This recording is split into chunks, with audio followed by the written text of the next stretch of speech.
এই কাবার ভেতরে আছে বাবা হাজরে আসওয়াদ। যেই হাজরে আসওয়াদ চুরা দিতে দেরি হতে পারে, আমরা আপনার গুনাহ পরিমাণ না তারা চুষা দিতে দেরি করে না।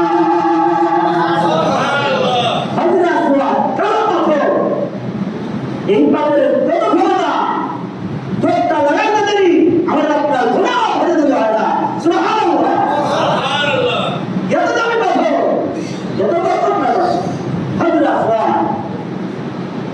এই কাবার সাথে মিনা আছে, এই কাবার সাথে কোন আছে, এই কাবার পাশে আছে আরাফা।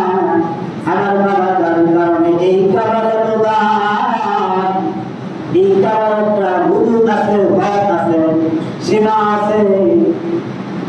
আমার বাবা দিরা কথা বলতেছিলাম কাবার দামি, কাবার দাম। আমার বাবা দিরা এই কাবা ঢুকে যাবে, ভাস্কর্য আছে, কোরআনের ভাস্কর্য আমরা দেখতে পাচ্ছি। আর তারা হাদিস আছে, তারা ওখানে ইসলামকে দেখেছে ভাস্কর্য আর লেখা আছে।